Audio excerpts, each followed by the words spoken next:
Most women fight for half. Some fight for the house, the cars, the savings account scraped together over years of compromise. But when Victoria Chen signed the divorce papers that gray October afternoon in downtown Seattle, Can you believe she asked this? for absolutely nothing. It's incredible. Except You're one stunning. thing, her daughter. Her husband Marcus laughed as she capped the pen. A short, dismissive sound that echoed in the glass-walled office 20 stories above Elliott Bay. He thought he'd won the lottery. He thought he was divorcing a code monkey who'd gotten lucky marrying up into ambition and vision. He had no idea he was divorcing the architect of his entire empire. Victoria sat across from him in his corner office at Blake Logistics headquarters, the city stretching wet and gray below them. Ferries cut white lines through the bay, oblivious to the quiet devastation happening in this room. The office, the view, this entire building perched on 4th Avenue, she had paid for it. Not with money inherited or gifted. With something more valuable, something irreplaceable, 10,000 hours of code written in darkness while the world slept. Marcus checked his Rolex.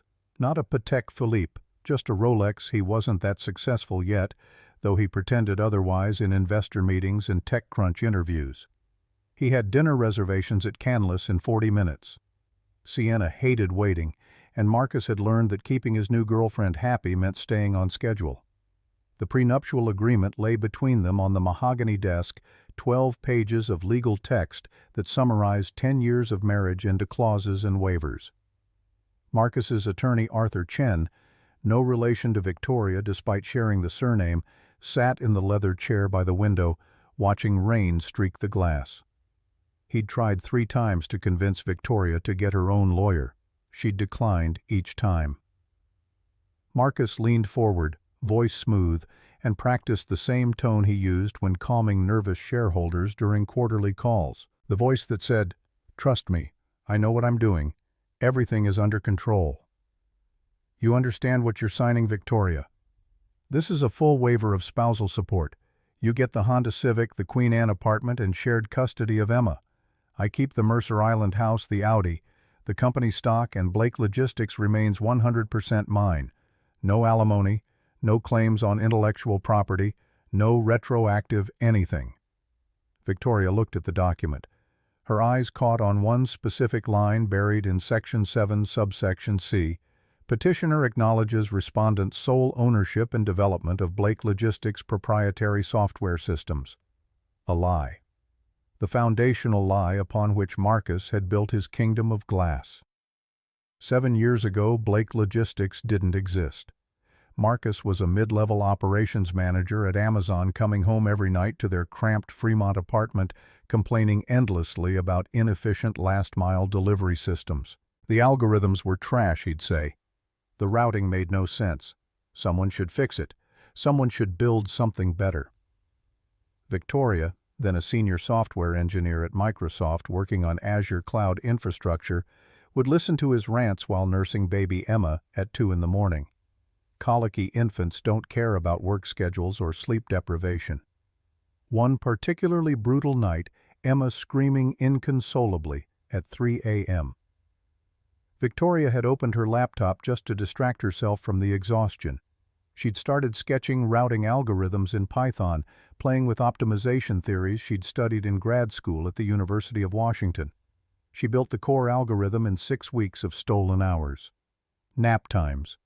Midnight sessions after Emma finally fell asleep.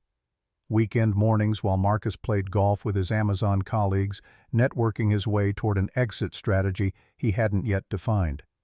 The code was elegant in its brutality. Route optimization using real-time traffic data scraped from city infrastructure. AP as weather patterns pulled from NOAA databases driver, fatigue metrics calculated through shift length analysis, and predictive maintenance schedules based on vehicle telemetry. She'd named it Pathfinder after the Mars rover, something that found the most efficient path through unknown terrain. She'd shown Marcus the prototype on a Sunday morning, proud and exhausted, hoping he'd see what she'd built, hoping he'd be impressed not just by the technology, but by her, by the wife he'd stopped really looking at sometime around month 4 of the pregnancy. Marcus had stared at the laptop screen, eyes widening, as he watched the algorithm recalculate delivery routes in real time, watched theoretical fuel costs drop by 43%, watched estimated delivery times improve by 37%. The numbers were staggering. The implications were worth millions. He'd kissed her forehead, pulled her close, told her she was brilliant, told her this could change everything, told her they could build something together, a real company, escape the corporate grind, create generational wealth for Emma. "It's yours," Victoria had said, meaning it, meaning she wanted him to succeed, wanted their family to thrive, wanted their daughter to grow up watching her parents build something meaningful. "Use it to start your company. I believe in you."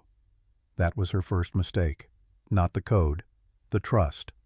Marcus had taken Pathfinder, registered the patent under his name as sole inventor, and founded Blake Logistics 6 weeks later.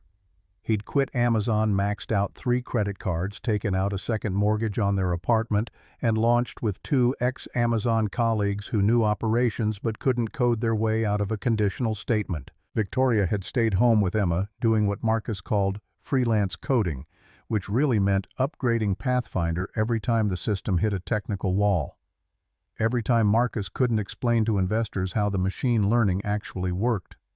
Every time a demo failed 30 minutes before a pitch meeting. She'd fix it, debug it, rebuild entire modules while Emma napped or watched Sesame Street, always behind the scenes, always invisible, always unpaid except in promises of equity that somehow never materialized in actual paperwork. Now Victoria looked at the divorce papers and saw that invisibility codified into law. Marcus as sole inventor, Marcus as owner, Victoria as nothing. Arthur Chen shifted in his chair, leather creaking. The lawyer had kind eyes behind wire-rimmed glasses, the uncomfortable expression of someone watching an injustice unfold, but bound by professional obligation to process the paperwork.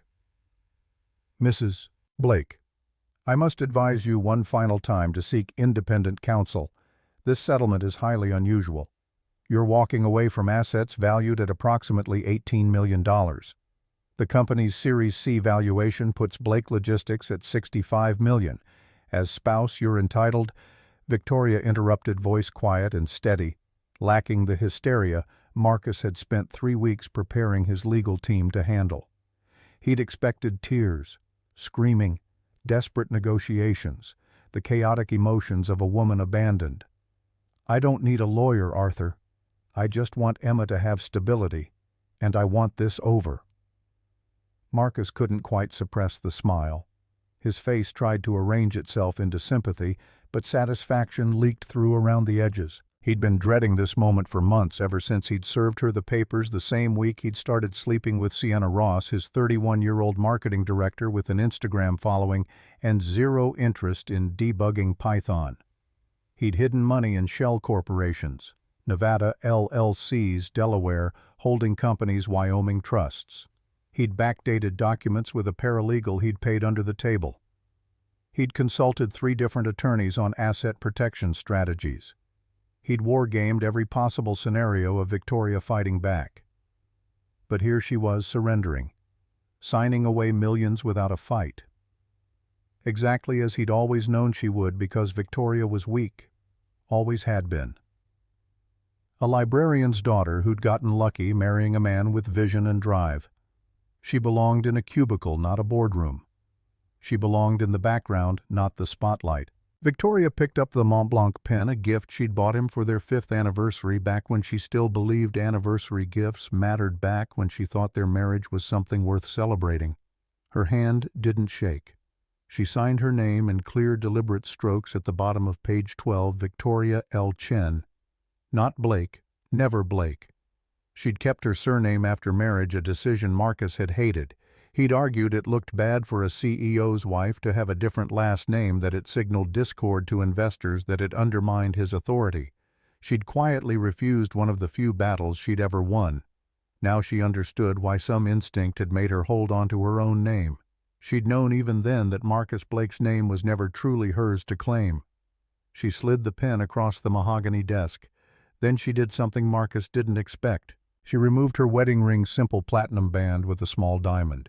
Nothing extravagant because they'd been graduate students when they married, surviving on ramen and optimism. She placed it carefully on top of the signed document. Marcus frowned, thrown off script. "Tori, don't be dramatic. That was my grandmother's." Victoria's gray eyes met his for the first time since she'd entered the office. Her voice was level, factual, devastating in its calm. "No. It was a cubic zirconia replacement I bought at Costco 3 years ago when you pawned the real one to cover the Series A shortfall. I never told you I knew." Silence dropped like a guillotine blade. Arthur Chen coughed into his fist, suddenly fascinated by the rain patterns on the window.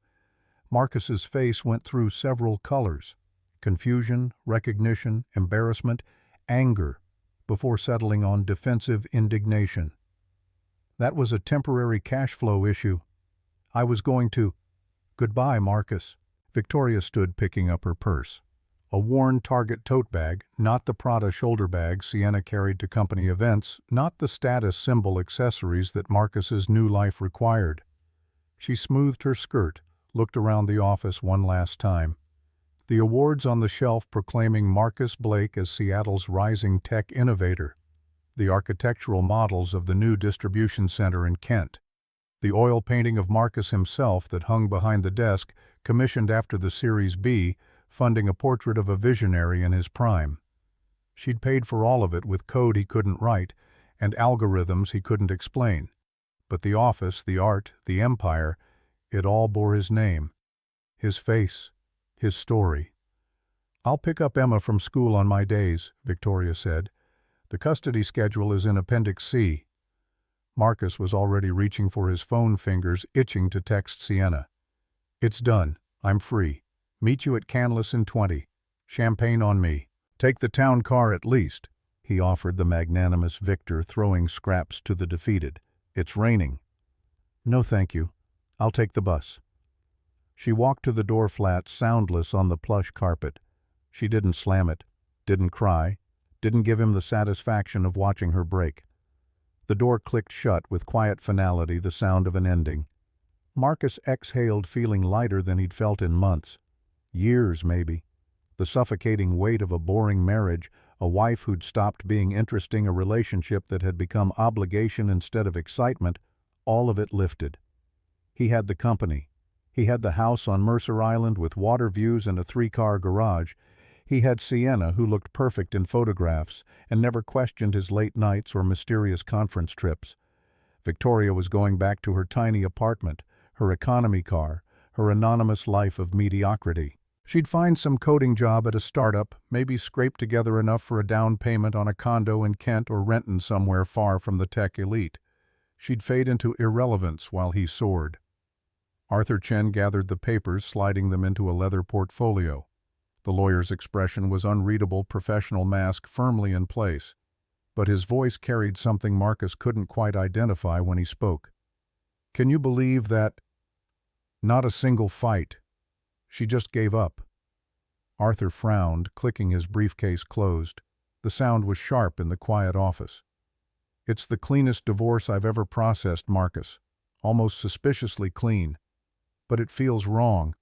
People don't just walk away from $18 million. Not without a reason." Marcus stood buttoning his Tom Ford Blazer purchased on the company card, a business expense because image mattered in tech, because looking successful was halfway to being successful. He checked his reflection in the glass wall overlooking the city. Perfect. Confident. The face of a man who'd just won. "Victoria isn't people," he said, grinning. "She's a mouse, and the mouse just scurried back to her hole. Now, if you'll excuse me, I have a celebration dinner to attend." He grabbed his keys, Audi German engineering leased through the company because everything was a tax write-off if you structured it correctly. Arthur Chen left with a briefcase full of documents that would be filed with King County Superior Court by end of business. The divorce would be final in 90 days. Marcus Blake, free man. Marcus Blake unencumbered by dead weight. Marcus Blake ready to take his company public and become Seattle's newest tech millionaire. As the office door closed behind his attorney, Marcus didn't notice three things that Victoria had left behind. First, she'd taken her laptop. The old MacBook Pro she'd used for 7 years, carrying it to coffee shops and libraries when Emma was at preschool, the machine that contained development logs and time-stamped commits, and version histories that proved exactly who had written what and when. Second, she'd left a USB drive in the wastebasket beneath his desk. A tiny flash drive that looked like random trash, the kind of thing custodial staff would empty without a second glance. Except this drive contained a keylogger she'd installed on Marcus's computer 6 months ago after she'd found the first suspicious text message from Sienna. 6 months of every email, every password, every file access, every late-night chat with investors where Marcus promised capabilities the technology didn't actually have yet. 6 months of evidence meticulously collected and backed up to 3 separate cloud servers under accounts Marcus didn't know existed. Third, she was smiling. Not the shy, apologetic smile Marcus had known for a decade. A different smile entirely. Cold, calculated. The smile of someone who'd just finished setting a very long fuse and was walking away before the explosion. Victoria emerged onto 4th Avenue into the October drizzle that was Seattle's default weather setting. Rain misted her face, soaking into her cardigan, turning her hair from neat to disheveled in 30 seconds. She didn't pull out an umbrella. She just stood there on the sidewalk, letting the water wash over her, feeling the city's gray embrace. Her phone vibrated. One unread email. She pulled it from her purse, the cracked screen protector catching the diffused light from the overcast sky. Sender t.reynolds@reynoldstech.com. Subject: It's time. Message: 12 years ago you saved my son without asking for anything in return. Now I'm asking you to let me return the favor. I've spent 3 months investigating Marcus Blake. I know what he did. I know what he stole. And I'm offering you every resource at my disposal to take it back. Call me when you're ready. You don't have to be invisible anymore. Thomas Victoria stood in the rain reading those words 3 times. Her hands were shaking now, adrenaline finally breaking through the numb composure she'd maintained in Marcus's office. She looked up at the Blake Logistics Tower, 20 stories of glass and steel and stolen dreams. Then she typed a reply with cold, wet fingers. Mr. Reynolds, I'm ready. Let's begin. She pressed send and slipped the phone back into her purse. The bus stop was 2 blocks away, the number 26 that would take her to Queen Anne, to the shoebox apartment Marcus had graciously allowed her to keep. She started walking, shoulders back, chin up, every step deliberate. Behind her, Marcus was probably already at Canlis, ordering champagne, celebrating his brilliant negotiation, his clean escape, his triumph over a marriage that had become a burden. He was probably telling Sienna about the signing, how Victoria had been so pathetic, so desperate, accepting scraps without a fight. He had no idea that Victoria Chen had stopped fighting his way years ago. She'd learned something Marcus would never understand because his ego was too loud to hear it. Silence isn't surrender.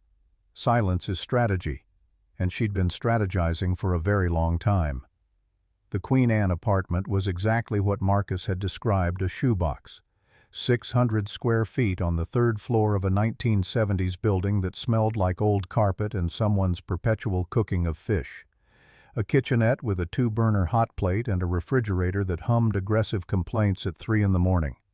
A bathroom where you could simultaneously sit on the toilet, brush your teeth at the sink, and test the shower temperature without standing up. The previous tenant had left a stain on the carpet shaped disturbingly like the Australian continent, but it had one thing. The Mercer Island mansion with its water views and chef's kitchen had never provided it was hers.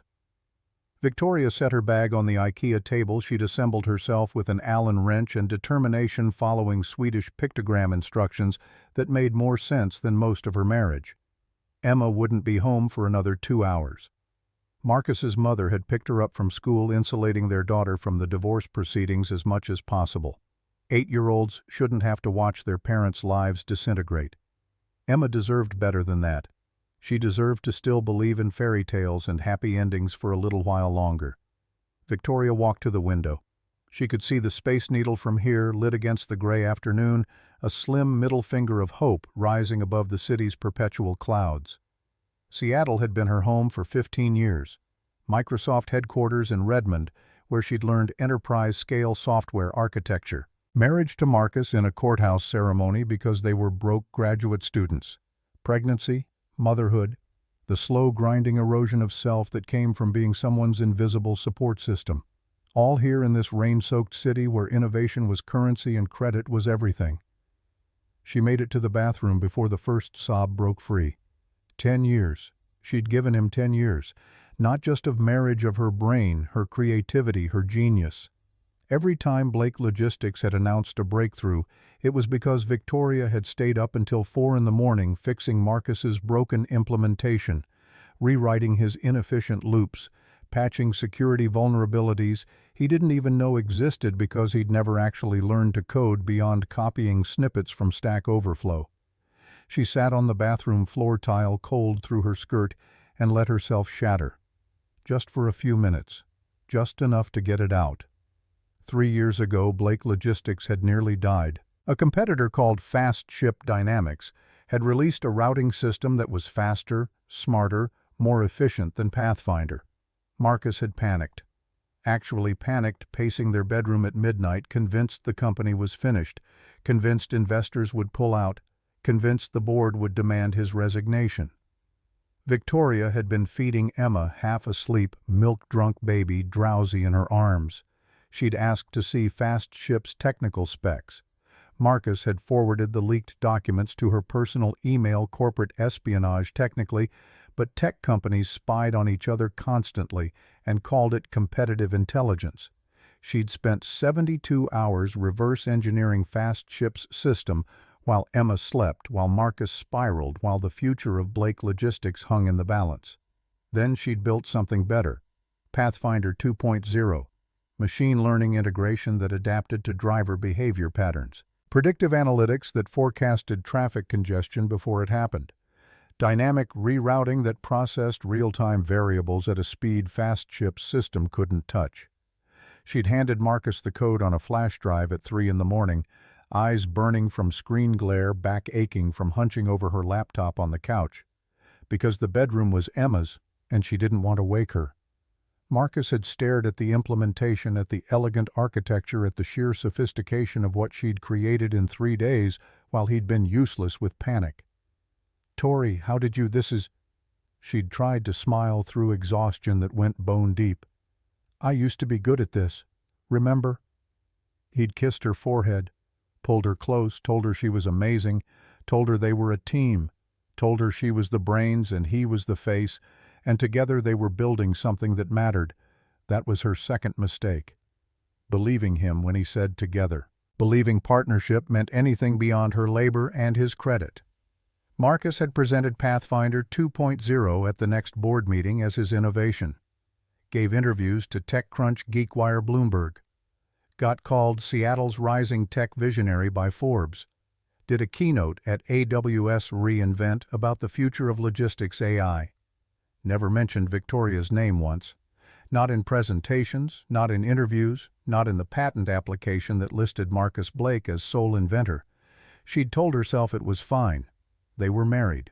His success was her success. The company's growth meant Emma's college fund, meant financial security, meant opportunities their daughter would never have had otherwise. Visibility didn't matter as long as the work mattered, except invisibility had a cost she hadn't calculated. The cost of watching someone else wear your achievements like a costume. The cost of silence when the truth was screaming inside you. The cost of being erased. Then she'd found the texts. 6 months ago, picking up Marcus's phone by accident, they had identical iPhone models. Easy mistake. A notification had lit up the screen. Sienna. Last night was incredible. I can't stop thinking about you in that hotel room. When can we do it again? Victoria's world had tilted sideways. She'd scrolled up, hands shaking, knowing she shouldn't look but unable to stop. Months of messages. Hundreds of them. Sienna. You deserve someone who matches your ambition. Victoria is holding you back. Marcus. I know. She's brilliant with code, but she has zero social intelligence. She doesn't understand what it takes to build a real company. I'm doing this in spite of her, not because of her. Sienna. Once you're free of her, we can be together publicly. I'll be the partner you deserve. Marcus. Soon. The lawyers are drawing up the prenup. I'm structuring it so she gets almost nothing. She's too timid to fight. She'll sign whatever I put in front of her. The worst one had come 3 weeks before he'd served the divorce papers. Marcus, you know what the funny thing is? The technology that made this company worth millions? I didn't build it. Victoria did. All of it. But she was stupid enough to just hand it to me. Never asked for equity, never asked for credit, just gave it away because she believed in us.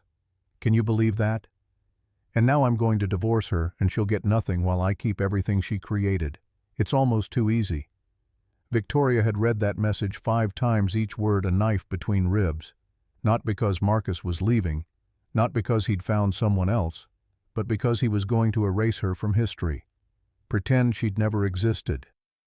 Rewrite their decade together into a story where he was the genius and she was the lucky wife who'd somehow married above her station. She'd very carefully put his phone back where she'd found it. Then she'd walked to her laptop and done something she'd never done before. She'd installed monitoring software on Marcus's computer, a keylogger that captured every keystroke, every password, every email, every file he opened. Corporate espionage, technically, probably illegal. She didn't care. He'd stolen her life's work.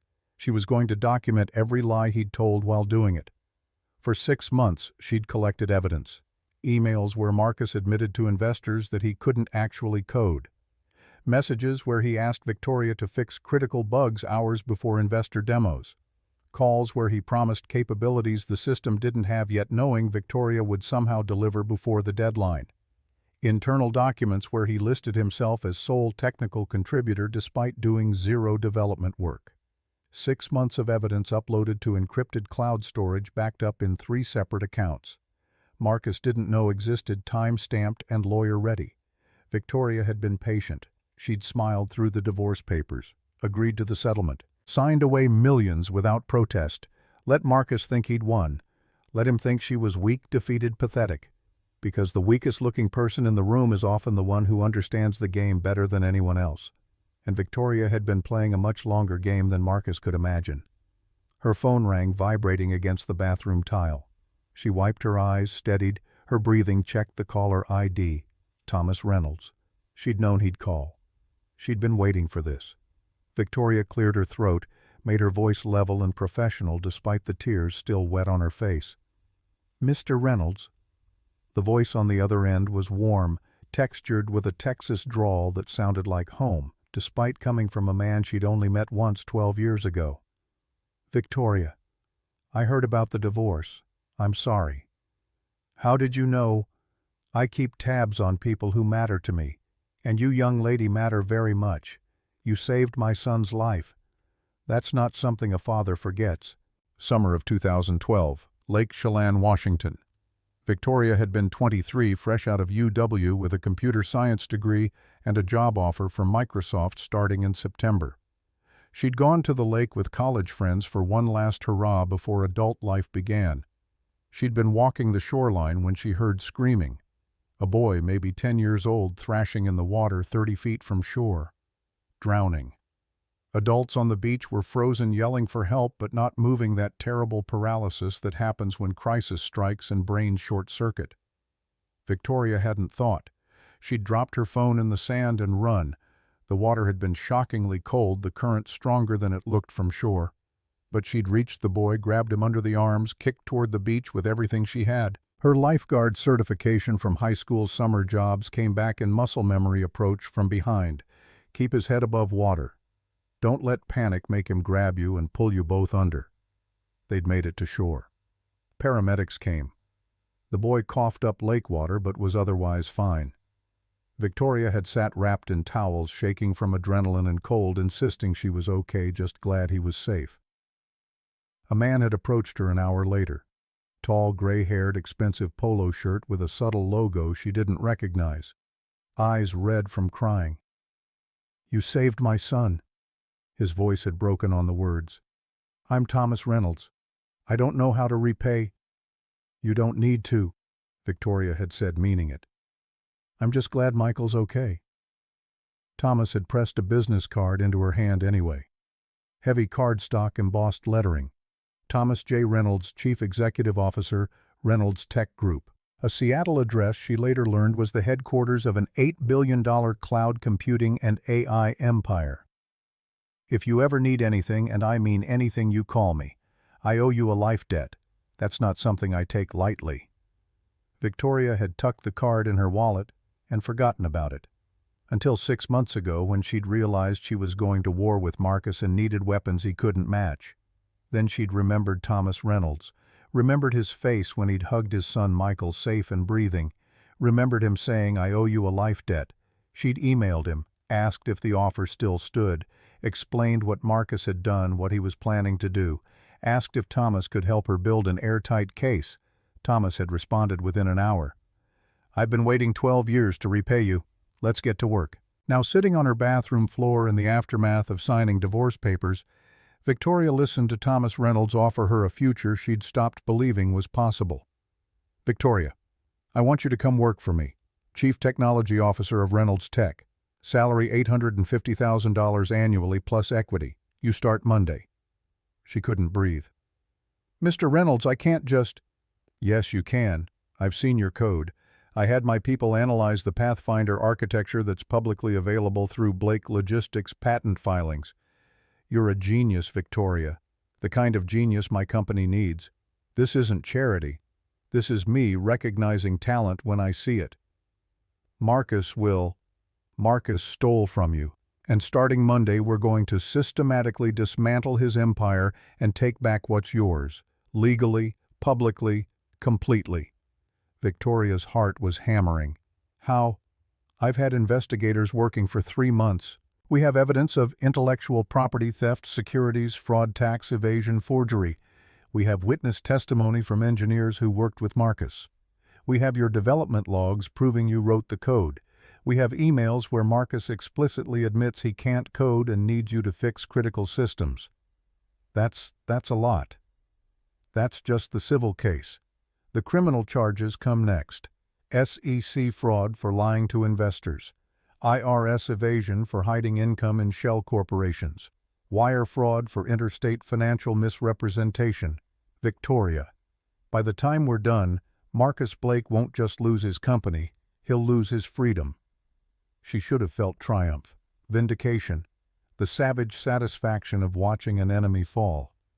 Instead, she felt something more complicated. Grief, maybe. Not for Marcus, but for who he could have been.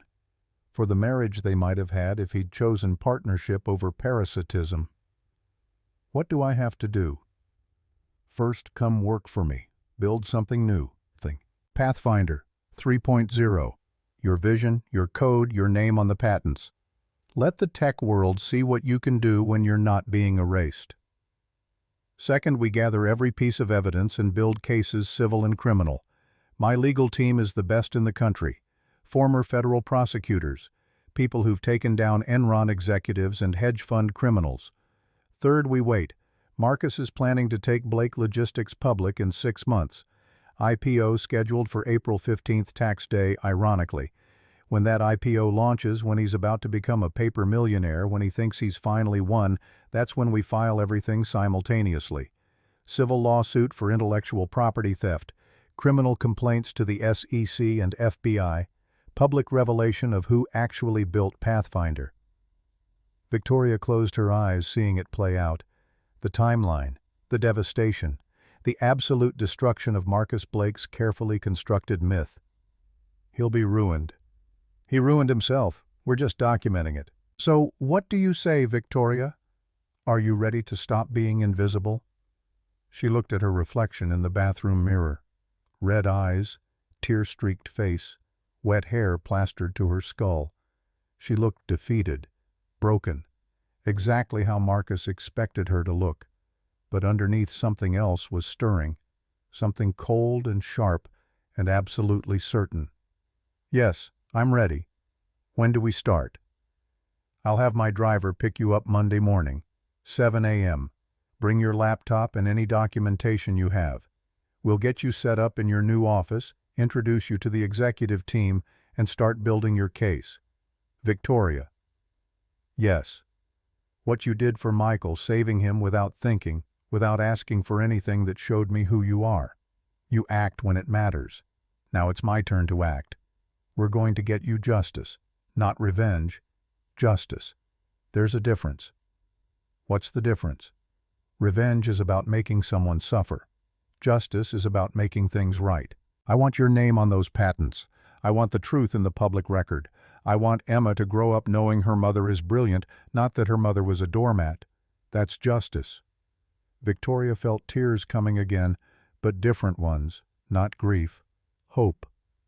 Thank you, Mr. Reynolds. Call me Thomas. We're partners now. Get some rest. Monday we change the narrative. The call ended.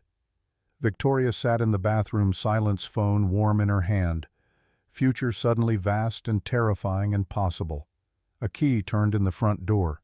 Emma's voice, bright and uncomplicated, called out, "Mom, Grammy dropped me off. Can we have mac and cheese for dinner?"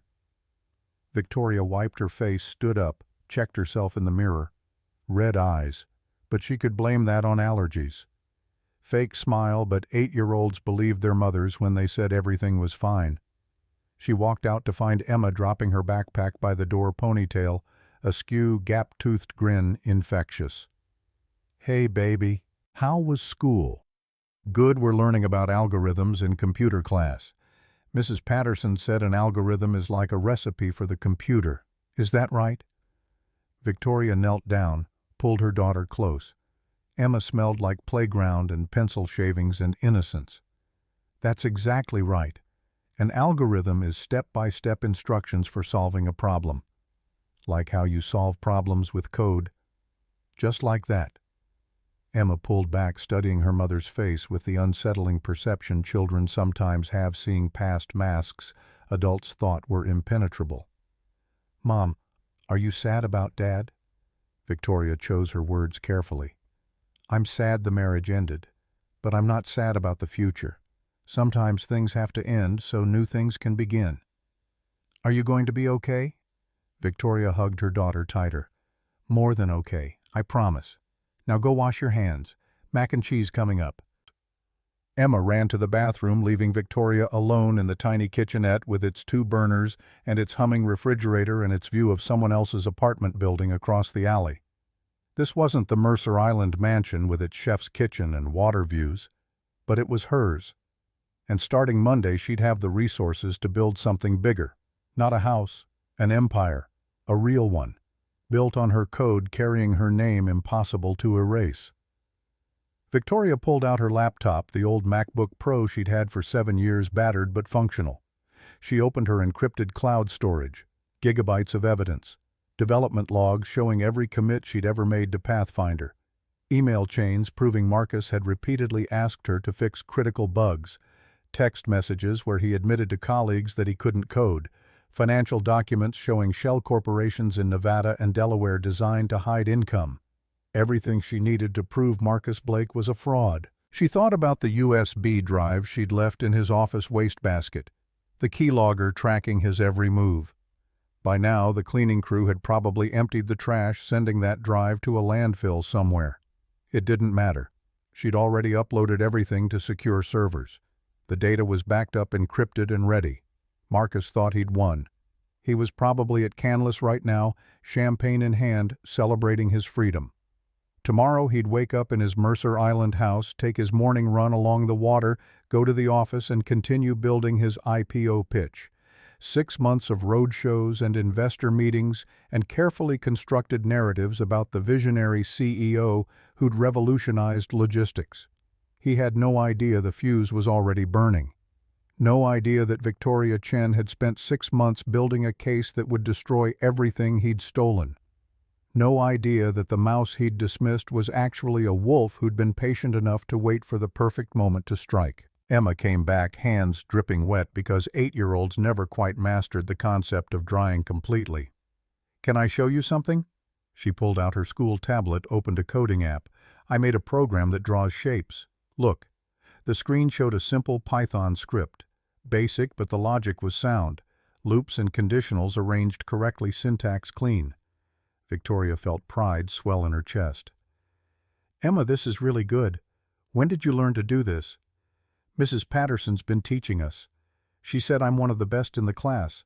Mom, can I be a programmer like you when I grow up?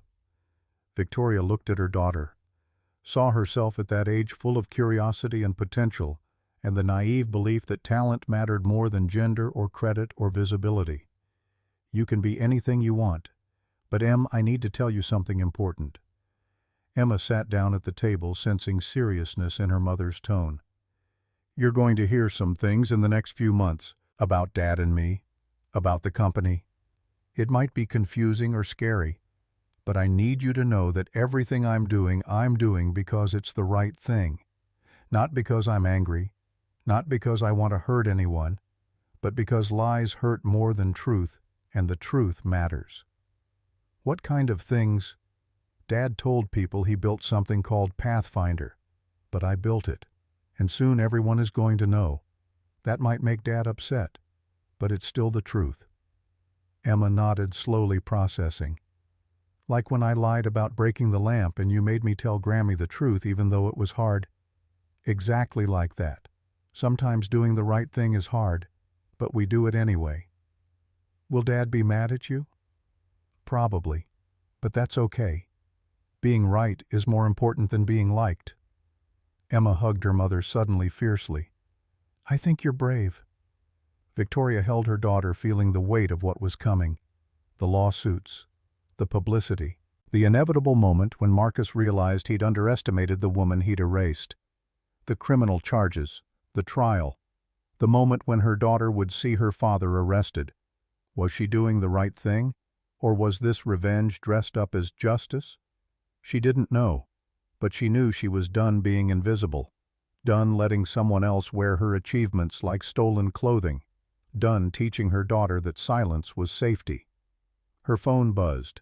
Email from Thomas Reynolds. Subject: your new office. Attached was a photo. Corner office, 40th floor of Lincoln Tower in Bellevue, floor-to-ceiling windows overlooking Lake Washington. Dual monitors. A door that closed. Message: Monday you get to see the city from the top. You've earned this view. Victoria looked around her shoebox apartment, then at the photo of what was coming. Not just an office. A future where her name meant something, where Emma could Google Victoria Chen and find patents and papers and press coverage about the woman who'd built Pathfinder, not the footnote who'd married the genius. She opened a new email to Thomas Reynolds and typed, I'll be there. Let's build something they can't erase. She pressed send and closed the laptop. Monday was 3 days away, 72 hours to prepare for war. For the first time in a decade, Victoria Chen was about to be seen, and Marcus Blake was about to learn that the most expensive things in life are the ones you steal from people patient enough to document the theft. Outside Seattle, rain fell steady and gray, washing the city clean for whatever came next. The Reynolds Tech headquarters occupied 4 floors of Lincoln Tower in downtown Bellevue, glass and steel, rising above Lake Washington like a monument to what happened when vision met execution. Victoria stood in the lobby Monday morning at 6:57, 3 minutes early because old habits died hard, and being on time meant being 10 minutes early in the world she'd come from. Thomas Reynolds met her at the elevator bank himself. At 65, he carried the weathered confidence of someone who'd built empires and survived downturns, silver hair catching the morning light, filtering through floor-to-ceiling windows. He extended his hand, grip firm, but not crushing. Victoria, welcome to your first day. The elevator rose 40 floors in silence that felt contemplative rather than awkward. Thomas broke it as the doors opened onto the executive suite. I want you to meet someone before we get started. Someone who's been waiting 12 years to say thank you properly. A young man stood in the reception area, early 20s, Stanford hoodie, and the kind of relaxed posture that came from growing up knowing the world was built for people like him. But his eyes were kind, genuinely warm when he saw Victoria. Miss Chen. Michael Reynolds extended his hand. I never got to properly thank you for saving my life. Victoria shook his hand, memories flooding back. The boy thrashing in Lake Chelan, cold water, adrenaline, the desperate kick toward shore. You were a kid, I did what anyone would do. Most people froze on that beach. You ran into the water. That's the difference between good people and great people." Michael's voice carried absolute sincerity. "Dad's told me the story 100 times. It's why I went into tech. I wanted to build things that help people the way you helped me." Thomas put his hand on his son's shoulder. "Michael just finished his PhD in computer science from Stanford. He's joining Reynolds Tech as a senior engineer. Thought you two should meet." They talked briefly, Michael asking technical questions about distributed systems, Victoria answering with the easy fluency of someone who actually understood architecture at the foundational level. Not memorized presentations, real knowledge built from thousands of hours writing actual code. Then Thomas guided Victoria to her new office. Corner view, exactly as promised. Lake Washington stretched blue-gray to the east, the Cascade Mountains rising beyond like protective sentinels. Dual monitors already set up ergonomic chair, a door that closed and locked. "This is yours," Thomas said simply. "Take 15 minutes to settle in. Then we're meeting with the legal team to go over strategy." Victoria set her laptop bag on the desk. Her desk. Her office. Her name would be on the directory on the org chart on the patents she'd file. Not invisible. Not erased. Present. She looked out at the lake, at the city spreading across the water, at the future opening wider than she'd imagined possible 3 days ago. Then she opened her laptop and got to work. The conference room on the 41st floor held a war council. Thomas sat at the head of the table. To his right, Nathan Pierce, 55, silver-haired former federal prosecutor with a record of taking down Enron executives and hedge fund criminals. Sharp eyes that missed nothing, the patient demeanor of someone who'd built careers on airtight cases. To Thomas's left, a younger attorney named Sarah Kim, 30s, ruthlessly efficient, the kind of lawyer who could recite case law from memory and find procedural loopholes that made defendants weep. Victoria sat across from them, feeling the weight of what was about to begin. Nathan opened a leather folder, slides projected onto the screen behind him. "Let's talk about what we have on Marcus Blake." The first slide showed a timeline, 7 years of Blake logistics mapped against Victoria's development logs. March 2018, Victoria Chen writes the initial Pathfinder algorithm. We have time-stamped commits from her personal GitHub account. 10,847 commits over 7 years, all from username VCHEN_codes. Nathan clicked to the next slide. Patent documents. April 2018, Marcus Blake files patent application listing himself as sole inventor. Victoria's name appears nowhere. That's theft of intellectual property textbook definition. Another slide. Email chains. June 2019, Marcus emails Victoria asking her to fix critical bugs 18 hours before an investor demo. Quote, "Tori, the whole system is crashing. I don't understand the error logs. Please help. I'm begging you." Victoria responds within 3 hours with a complete rewrite of the module. Sarah Kim leaned forward. "We have 847 similar emails. Marcus repeatedly asking Victoria to debug, optimize, and rewrite critical systems. Any reasonable court will conclude he couldn't have invented technology he demonstrably can't maintain." The slides continued, each one another nail in Marcus's coffin. November 2020, Blake Logistics raises $12 million in Series B funding. Pitch deck claims proprietary AI developed in-house by our technical team led by CEO Marcus Blake. That technical team consisted of Marcus and 2 junior developers who'd been hired 6 months prior. The AI was entirely Victoria's work. That's securities fraud, lying to investors to obtain funding. Nathan's voice was clinical, factual, devastating. "We also have the offshore accounts. Shell corporations in Nevada, Delaware, and Wyoming. Blake Holdings, LLC-MJB Consulting Sterling Solutions. $2.4 million hidden to avoid taxes. That's IRS evasion, federal crime." Thomas interjected. "How solid is the forgery case?" Sarah pulled up side-by-side signatures. Victoria's real signature from her Microsoft employment documents versus the signature on IP transfer agreements allegedly signed during her marriage to Marcus. Handwriting analysis from 3 separate certified experts. All conclude the signatures on the IP transfer documents are forgeries. Different pen pressure, different loop formation, different slant. Marcus forged Victoria's signature to claim ownership of technology he didn't create. That's fraud, identity theft, and intellectual property theft. Victoria stared at the forged signatures. Her name, but not her hand. Marcus had literally stolen her identity to build his empire. Nathan turned to Victoria. Here's the timeline we're proposing. We spend the next 5 months doing 3 things simultaneously. He ticked off fingers. 1, Victoria, you develop Pathfinder 3.0 here at Reynolds Tech. New code, better algorithms, your name on every patent. We establish your credentials publicly, conference speeches, academic papers, media interviews. The world needs to see that Victoria Chen is a genius, not a footnote. 2, we quietly starve Blake Logistics. Reynolds Tech starts signing their major clients. Amazon, Nordstrom, Costco. We offer better rates, better technology, better service. Marcus's revenue drops, but he doesn't understand why. He panics, makes mistakes, creates more evidence. 3, we build airtight legal cases. Civil lawsuit for IP theft filed in King County Superior Court.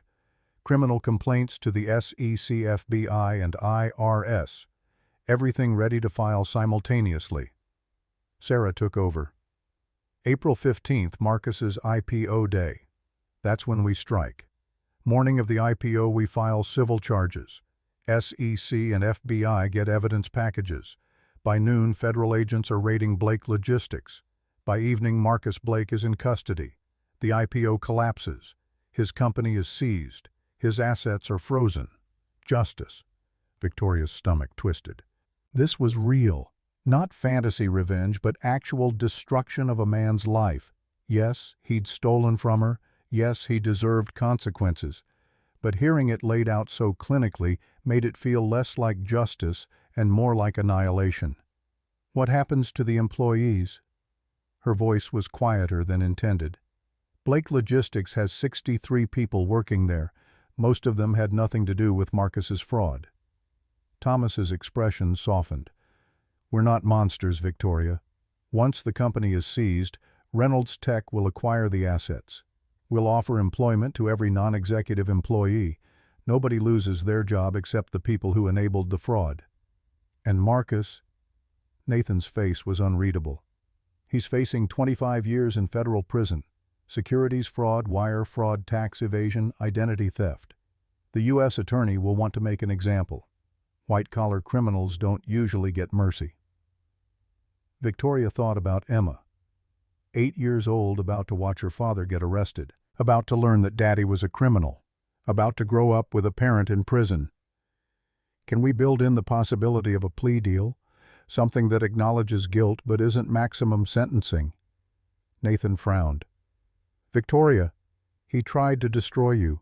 He stole your life's work, divorced you to keep everything, and planned to erase you from history. Why would you want mercy for him? Because Emma deserves better than a father in prison until she's 30.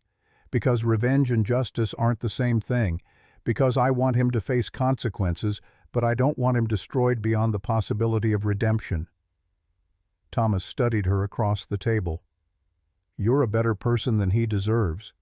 But yes, we can structure this to leave room for a plea deal if Marcus shows genuine remorse.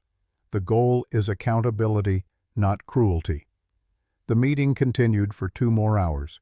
Details about discovery processes, witness lists, expert testimony. Victoria's head spun with legal terminology and strategic considerations, but underneath the complexity, the core remained simple. Marcus had stolen. She was taking it back. At noon, Thomas dismissed the legal team. He and Victoria remained in the conference room. Seattle's skyline spreading beyond the windows. How are you holding up? Victoria exhaled slowly. Terrified. This is real warfare, not hypothetical justice. It is. And you need to be sure, absolutely certain, that you want to proceed. Once we file, there's no pulling back. Marcus will fight with everything he has. It will be public, ugly, and brutal. Emma will see all of it. Are you prepared for that? Victoria thought about 10 years of invisibility. 10 years of watching Marcus accept credit for her work. 10 years of being told she was helping when she was actually building. 10 years of her daughter watching her mother be erased. I'm prepared. Emma needs to see that women don't accept theft quietly. She needs to learn that speaking truth matters more than keeping peace. I'm doing this for her as much as for me. Thomas nodded. Then let's get to work. Your first assignment, I want you at the AWS re:Invent conference in Vegas next month. Keynote speech on the future of logistics AI. 15,000 tech professionals live streamed to millions. We're going to make sure Victoria Chen's name means something before we destroy Marcus Blake's. 3 months passed in a blur of code and strategy. Victoria rebuilt Pathfinder from the ground up, incorporating machine learning models that made the original look like a child's toy. Pathfinder 3.0 used neural networks to predict traffic patterns before they formed, integrated weather satellite data to route around storms that hadn't formed yet, and employed reinforcement learning that got smarter with every delivery completed. She published papers in academic journals, gave technical talks at smaller conferences, warming up for the Vegas keynote. Built her reputation methodically, deliberately creating a public record that said, Victoria Chen is a genius in her own right, not Marcus Blake's shadow. Meanwhile, Reynolds Tech's sales team quietly approached Blake Logistics' biggest clients. Amazon was first to switch, enticed by 40% better efficiency metrics and half the cost. Then Nordstrom, then Costco, Target, and REI. One by one, the clients Marcus had spent years cultivating moved to Reynolds Tech. Marcus panicked exactly as predicted. His CFO, David Park, sent increasingly desperate emails about revenue dropping 28% in Q4. Board members demanded explanations. Marcus had none that made sense. Competition was normal in tech, but this felt coordinated, targeted. He was right. It was.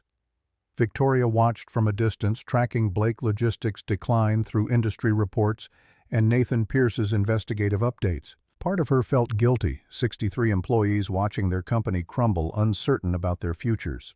But Thomas had promised to save those jobs, and Thomas Reynolds didn't make empty promises. The guilt over Marcus was more complicated. She'd loved him once, believed in him, trusted him with her best work and her vulnerable heart. Now she was systematically destroying everything he'd built on the foundation of that trust. Was this justice or revenge dressed in legal paperwork? She didn't know, but she knew she wasn't stopping. December brought the AWS re:Invent conference in Las Vegas. 15,000 attendees packed into the Venetian resort, tech professionals from every major company hungry for the next innovation. Victoria stood backstage, heart hammering, waiting for her cue. The introduction came from the conference organizer, a woman named Patricia Chen, no relation, who'd been fighting visibility battles in tech for 20 years. Our next speaker has been working in silence for too long. She's the newly appointed CTO of Reynolds Tech, the architect behind the most sophisticated logistics AI in existence, and as of last month, the published author of groundbreaking research on predictive routing algorithms. Please welcome Victoria Chen. The applause was polite but not overwhelming. Most of the audience had never heard of her. That was about to change. Victoria walked onto the stage, the lights bright enough to wash out the crowd, but not quite hide their faces. Thousands of people, millions watching the live stream. She reached the podium, adjusted the microphone, and took one steadying breath. Then she began. "Thank you. I'm not used to being seen." The audience quieted, sensing something different in her tone. Not the usual tech bravado, something rawer. "For 7 years I wrote code in the middle of the night while my daughter slept. I solved problems nobody knew existed. I built systems that powered a billion-dollar company. And I did it all in silence." She let that land. "Because I was told that's what good wives do. Support from the shadows. Don't seek credit. Don't be difficult.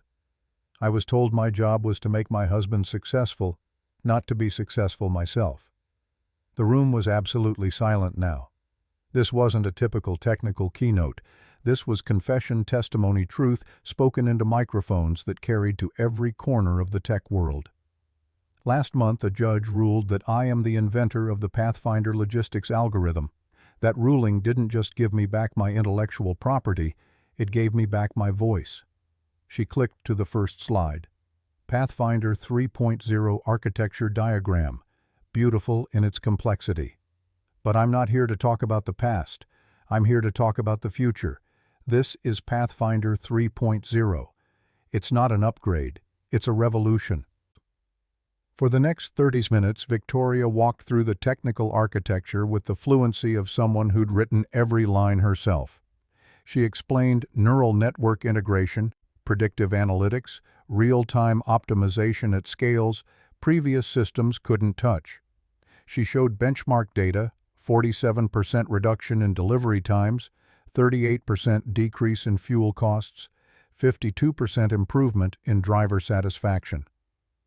The audience was riveted, not just by the technology, but by her, by the quiet authority in her voice, by the absolute mastery of material that couldn't be faked or stolen or claimed by someone else. She finished the technical portion and clicked to a final slide. A quote in simple white text on black background. Here's what I want you to understand. I'm not special. There are thousands of women in tech right now who are being erased, whose code is being credited to male colleagues, whose ideas are being stolen in meetings, whose brilliance is being dismissed as support work. We're told to be humble, but there's a difference between humility and invisibility. The applause started building like thunder approaching. I didn't file that lawsuit for money. I filed it because my daughter was watching. Emma is 8 years old. She's learning to code. And I refuse to teach her that women should hide their intelligence to make men comfortable.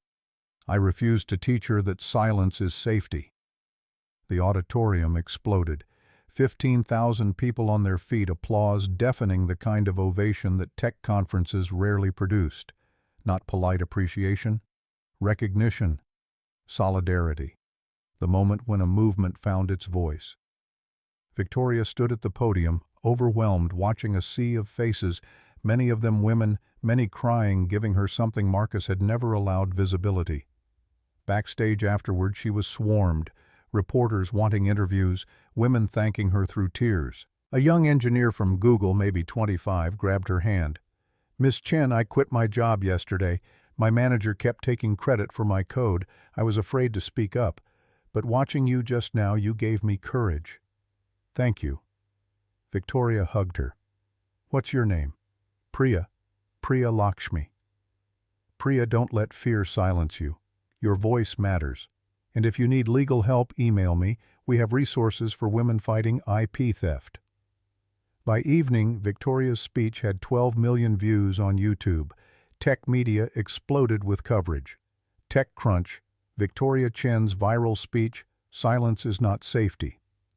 Bloomberg, the woman behind Pathfinder, finally gets her due. Forbes, from invisible to unstoppable, the Victoria Chen story. Twitter became a firestorm of support. Women sharing their own stories of erasure, of stolen credit, of fighting to be seen. The hashtag silence is not safety trended globally. Victoria sat in her hotel room that night, emotionally wrung out, watching her phone light up with messages. Congratulations from colleagues, interview requests from major media, and one email that made her breath catch. From David Park, CFO, Blake Logistics subject. "We need to talk, Miss Chen. I saw your speech. I've worked for Marcus for 5 years and I never knew the truth about Pathfinder. I have information you'll want. Call me." Victoria forwarded the email to Nathan Pierce with a single line, "Is this a trap or an opportunity?" Nathan's response came within minutes. "Opportunity. I'll set up a meeting. This is the break we've been waiting for." 2 weeks later, Victoria sat in a conference room at Nathan Pierce's law office in downtown Seattle. David Park sat across from her, nervous energy radiating off him in waves. Mid-40s, the haunted look of someone who'd discovered his career was built on lies. Nathan began the questioning. "Mr. Park, you reached out to Miss Chen after her Vegas keynote. Why?" David's voice was strained. "Because I realized I'd been complicit in fraud. For years I processed payments and managed finances without questioning where the technology came from. Marcus told me he'd developed Pathfinder. I believed him because I had no reason not to, but after Victoria's speech I started looking at old emails, old files. I found things." He slid a folder across the table. Email chains, financial documents, board meeting minutes. March 2019. Marcus tells the board he's the technical genius behind our AI. But I found emails from the same week where he's asking Victoria to fix critical bugs. He literally couldn't understand error logs, but he was taking credit for the system in investor meetings. Victoria felt vindication and nausea mixing. Vindication because here was independent confirmation. Nausea because David had enabled this for years. Nathan pressed, "Did you ever witness Marcus writing code?" "Never, not once. Marcus handles business development and investor relations. When technical problems arise, he always said he'd handle it offline. I assumed he had engineers working on it. I didn't realize he was emailing his wife to fix everything." "Will you testify to this in court?" David hesitated, fear crossing his face. "Marcus threatened me. After Victoria's speech went viral, he pulled me into his office and told me if I ever spoke to her or testified against him, he'd destroy my career. He'd make sure I never worked in tech again. He said he had connections, leverage ways to ruin me." Nathan's expression went cold. "Did you record this threat?" "No, but I have texts. He followed up in writing." David pulled out his phone, showed message threads. "Marcus Blake. If Park testifies, I'll bury him. I have dirt on everyone. Nobody crosses me and survives." Nathan photographed the texts, face grim. "That's witness intimidation. Federal crime. Mr. Park, are you willing to cooperate with federal prosecutors in exchange for immunity?" "What does that mean?" "It means if you testify honestly about what you witnessed, the government won't charge you as an accessory to fraud. You walk away clean. Marcus doesn't." David looked at Victoria. "Will my testimony actually help?" Victoria met his eyes. "It will prove Marcus couldn't have invented technology he demonstrably can't maintain. It corroborates everything in my development logs. Yes, it helps." "Then I'll do it. I'll testify. I'm tired of enabling lies." After David left, Nathan turned to Victoria with something approaching triumph. "We have him. Former CFO testifying that Marcus can't code, that he threatened witnesses, that he lied to the board. Combined with your evidence, this case is airtight. When do we file?" "February. We're accelerating the timeline. Marcus is already panicking about lost revenue. If we wait until April, he might do something desperate, flee the country, destroy evidence, hurt someone. We strike in 6 weeks. Victoria's heart raced. 6 weeks. Then the war became public, visible, irreversible. She thought about Emma, who'd asked last night why Daddy hadn't called in 3 weeks, who still loved her father despite the divorce, who had no idea what was coming. "Nathan, I need a promise.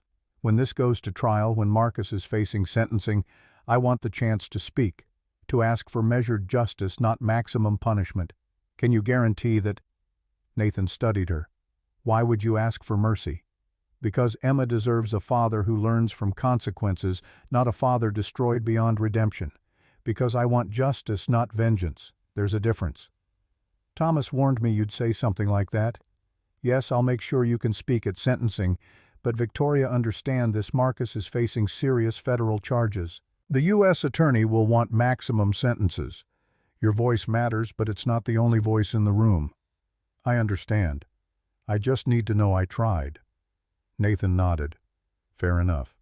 Now let's talk about the civil trial strategy." January brought preparation intensity that made Victoria's Microsoft days look leisurely. Depositions, document review, expert witness coordination. She spent hours with forensic code analysts who examined every line of Pathfinder, confirming authorship through style analysis, commenting patterns, algorithmic approaches unique to Victoria's graduate research. She met with the FBI's white-collar crime unit walking agents through the offshore shell corporations Marcus had created, explained how he'd hidden income in Nevada LLCs and Delaware holding companies, routing money through Wyoming trusts to avoid taxes and disguise the flow. She gave her deposition for the civil case 8 hours of questions from Marcus's attorneys trying to poke holes in her story, trying to suggest she'd been compensated through marriage, that contributing to a spouse's company was normal, that her claims were motivated by bitterness over the divorce. Nathan Pierce destroyed those arguments with timestamps and emails and irrefutable evidence that Victoria had created intellectual property Marcus had then fraudulently claimed as his own. By the end, Marcus's lawyers looked defeated, already calculating settlement offers. But Nathan wasn't interested in settlements. This was going to trial, public trial, with media coverage and a public record that would permanently establish Victoria Chen as Pathfinder's inventor. February 10th, the civil lawsuit was filed in King County Superior Court. Chen v. Blake, case number 25 CV04281. Intellectual property theft, fraud, unjust enrichment. Damages sought $8.5 million plus punitive damages. The Seattle Times ran the story on page 1. TechCrunch made it their lead. Bloomberg sent reporters. Suddenly, Victoria's private war became public spectacle. Marcus's response came through his lawyers within 48 hours. A motion to dismiss claiming Victoria had signed away all IP rights in the divorce settlement, that this was a bitter ex-wife trying to profit from her former husband's success, that the claims were baseless and malicious. The motion was denied within a week. Judge Marianne Okafor, black woman, late 50s, former patent attorney with zero tolerance for fraud, read the evidence and scheduled trial for March 15th. Fast-tracked because the technology sector moved quickly, and justice delayed was justice denied. Marcus called Victoria's phone 17 times the day the trial date was set. She didn't answer. He left voicemails ranging from apologetic to threatening to desperate. "Tori, please, we can work this out. I'll give you money, equity, whatever you want. Just drop the lawsuit. Think about Emma. Think about what this is doing to our family." Delete. "You're destroying me out of spite. You know I built that company. You helped, sure, but I'm the visionary. I'm the one who made it happen. You're trying to steal credit for my work." Delete. "Fine. If you want war, I'll give you war. I have lawyers too. I'll fight for full custody of Emma. I'll prove you're an unfit mother. I'll make sure you regret this." That one Victoria forwarded to Nathan. Evidence of harassment. Evidence of using their daughter as a weapon. Evidence that Marcus Blake would destroy anyone who threatened his carefully constructed mythology. The civil trial began March 15th in a packed courtroom. Journalists filled the gallery. Tech executives from Amazon, Microsoft, Google attended as observers. Blake Logistics board members sat behind Marcus, expressions grim, and in the back row, barely visible, Emma Blake, age 8, sitting with Marcus's mother. Victoria had fought against her daughter attending. Marcus's lawyers had insisted, "Let the judge see the family." Victoria had lost that fight. Judge Okafor entered, imposing in her robes, expression neutral, but eyes sharp. She'd seen every variety of IP dispute over 30 years on the bench. This one wasn't unique in its mechanics, but the brazenness was notable. Nathan Pierce delivered opening arguments with prosecutorial precision. "Your Honor, this case is simple. Victoria Chen created revolutionary technology called Pathfinder. She gave her husband permission to use it, believing they were partners building something together. Marcus Blake then systematically erased her from the story, filed patents under his name alone, and raised $47 million by lying to investors about who actually invented the technology. This is theft, clear, calculated, and completely provable. Yet Marcus's attorney, Gerald Preston, 60s, silver-haired corporate shark from a white shoe firm, charging $850 per hour countered with the expected narrative. Your Honor, what we have is a bitter ex-wife seeking to profit from her former husband's success. Yes, Miss Chen did coding work early in Blake Logistics development, so did many contractors and consultants. That doesn't make her the inventor. Mr. Blake is the visionary who spent 7 years building a company, securing funding, creating jobs. He's the CEO who turned a concept into a $65 million enterprise. This lawsuit is about jealousy, pure and simple. The battle began. Nathan called Victoria to the stand. She walked forward, raised her right hand, swore to tell the truth. She'd practiced this testimony for weeks, but nothing fully prepared her for sitting in a witness box with hundreds of eyes watching, her daughters included. Nathan started gently. Miss Chen, describe your educational background. Bachelor's and master's in computer science from the University of Washington. Graduated summa cum laude. Worked at Microsoft for 4 years as a senior software engineer before leaving to raise my daughter. What was your role in creating Pathfinder? Victoria took a breath. I wrote it. The core algorithm, the machine learning integration, the real-time optimization protocols. Marcus came to me with a business problem, inefficient delivery routes. I solved it with code. Nathan pulled up exhibits on screens throughout the courtroom. Development logs, commit histories, timestamps stretching back 7 years. These logs show 10,847 commits over 7 years from user VCHEN_codes. Is that you? Yes. How many commits show Marcus Blake as the author? 43. Most are minor edits or configuration changes. None are core algorithmic functions. Murmurs rippled through the gallery. Reporters typed frantically. Judge Okafor leaned forward, slightly interested. Nathan continued, Did you ever sign documents transferring ownership of Pathfinder to Blake Logistics? No. Marcus told me we were building it together, that it was our company. I believed him. Did you receive compensation beyond your role as his spouse? No. He said helping him was helping our family. I trusted that. Gerald Preston's cross-examination came like a scalpel looking for soft tissue. Miss Chen, you claim you wrote Pathfinder while being a stay-at-home mother, but you were caring for an infant, correct, changing diapers, feeding the exhausting work of motherhood. And yet you expect us to believe you simultaneously created sophisticated AI systems. Victoria's voice stayed level. I coded during naps after bedtime on weekends. Being a mother didn't erase my technical capabilities. How convenient that you have logs claiming authorship, but digital timestamps can be fabricated. How do we know you didn't create these recently to support your lawsuit? Nathan objected. Speculation and badgering. Judge Okafor sustained. Mr. Preston asked questions based on evidence, not conspiracy theories. Preston shifted angles. Miss Chen, you're currently employed by Reynolds Tech, a direct competitor to Blake Logistics. Isn't it true Reynolds has been aggressively poaching Blake Logistics clients? Reynolds Tech competes legally in the open market. How convenient that you filed this lawsuit right before Blake Logistics' IPO, almost like you're trying to sabotage your ex-husband's success. Victoria's eyes flashed, but her voice remained controlled. I filed this lawsuit because Marcus committed fraud. The timing reflects when I gathered sufficient evidence, not some malicious scheme.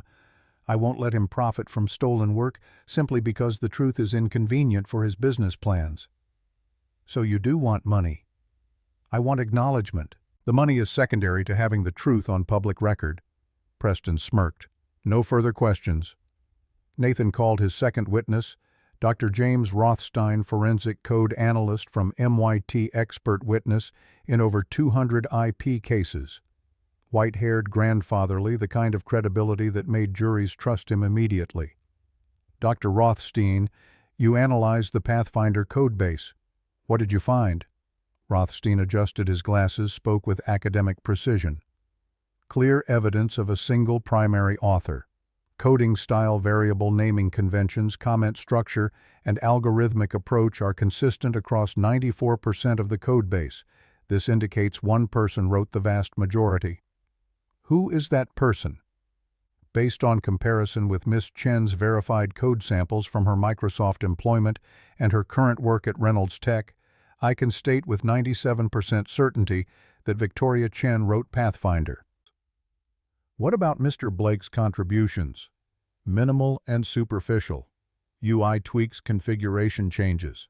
Zero evidence he wrote core algorithmic functions. In my professional opinion, Marcus Blake lacks the technical capability to have invented this system. The courtroom was silent. That last sentence would make headlines. Expert witness declaring Marcus Blake technically incompetent. Preston's cross-examination focused on attacking Rothstein's fee $40,000 for his analysis, suggesting financial motivation to support Victoria. Rothstein shut it down with icy professionalism. I'm compensated for my time, Mr. Preston. My conclusions are based on objective analysis. I've testified for plaintiffs and defendants. I follow the evidence wherever it leads. In this case, it leads to Victoria Chen as Pathfinder's inventor. Then Nathan dropped his surprise witness. Your Honor, I'd like to call David Park, Chief Financial Officer of Blake Logistics. Marcus's face went white. His attorneys scrambled, whispering frantically. David Park walked to the stand, nervous but determined. Mr. Park, how long have you worked at Blake Logistics? 5 years. In your role as CFO, have you ever witnessed Marcus Blake writing code? David hesitated, glancing at Marcus. Then, no, never. Marcus handles business development. Technical problems go to the engineering team. Before you had that team who fixed bugs. Silence stretched. Then David spoke quietly. Miss Chen. Marcus would email her and she'd send back fixes within hours. We all knew. It was an open secret in the company. The gallery erupted. Judge Okafor's gavel cracked like thunder. Order, Nathan pressed. Did Marcus ever publicly acknowledge Victoria's contributions? No. He told us to keep it quiet. Said investors wouldn't fund a company if they knew the tech came from his wife. Nathan pulled up an email chain on the courtroom screens. From Marcus to Victoria, subject line, urgent system crash. Tori, the whole system is down. Investors touring tomorrow. I need you to fix this now. I don't understand the error logs. Please help. I'm begging you. Victoria's response 3 hours later. Fixed. Problem was in the load balancer. I've rewritten the module. Should be stable now. Marcus's reply. You're a lifesaver. I couldn't do this without you. Nathan looked at Judge Okafor. Your Honor, this is one of 847 similar exchanges. Marcus Blake repeatedly asked Victoria to fix, debug, optimize, and rewrite Pathfinder. Yet he told investors he was the technical genius. That's fraud.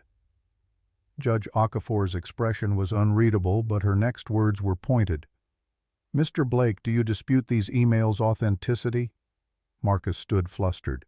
Your Honor, I can explain. Sit down. You'll have your chance during defense.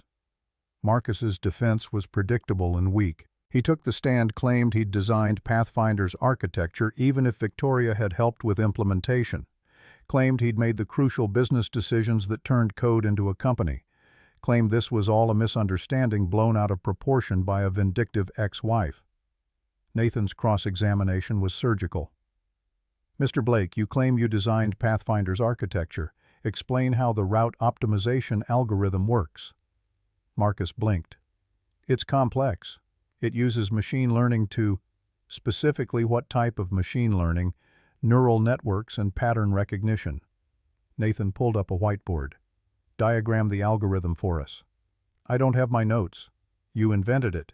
Surely you can explain your own invention. Marcus stammered, unable to produce anything coherent.